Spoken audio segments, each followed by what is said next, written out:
Merci Madame la Ministre. La parole est à Monsieur Pascal Thévenot. Merci Monsieur le Président. Monsieur le Premier ministre, je me souviens encore de votre discours d'ouverture de l'université d'été du MEDEF en 2015.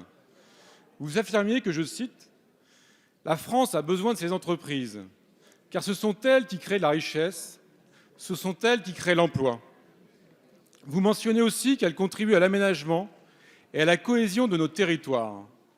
Pour conclure par ce propos, j'aime l'entreprise. Mais depuis le débat sur la loi du travail, plus rien. Vous réunissez autour de la table des négociations les représentants des syndicats étudiants, la CGPME et le MEDEF, pour n'écouter, in fine, que le président de l'UNEF, qui a 27 ans, est toujours étudiant en économie sociale et solidaire. Monsieur le Premier ministre, vous savez que si 90% des embauches se font en CDD, c'est parce que le CDI fait peur aux PME. Ce n'est en rien corrélé au coût du CDD, qui est déjà surtaxé de plus de 7% pour les courtes durées.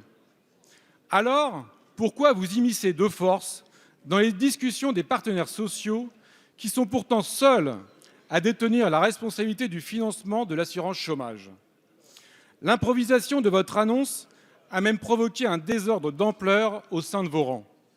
Votre ministre de l'Éducation nationale parlait de bonus-malus, quand le président de la République, lui, déclarait que rien ne changerait dans la taxation du CDD.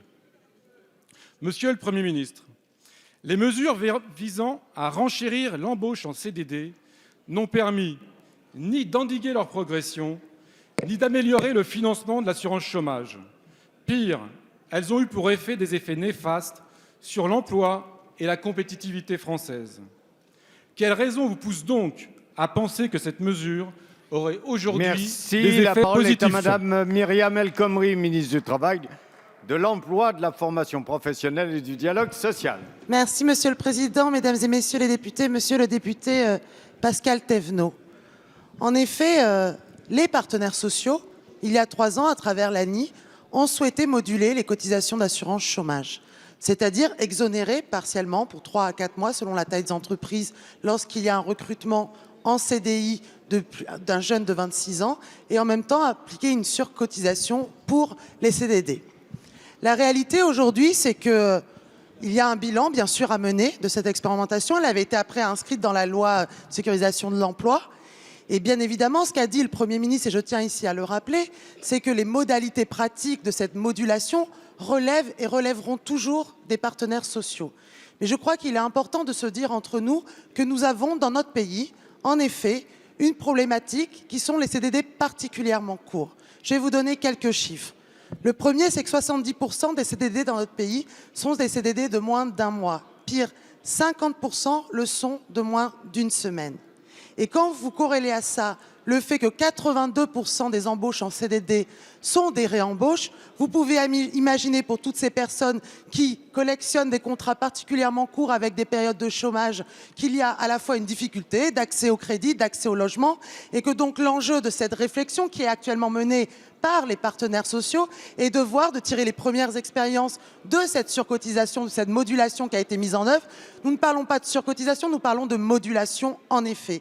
Et de voir si il faut aller en deçà du CDD de plus d'1 mois et d'essayer de mettre une modulation par rapport à des CDD qui sont encore plus courts. Donc le gouvernement, ce qu'il proposera, parce que je sais et je voudrais ici rassurer l'ensemble des députés et aussi l'ensemble des employeurs.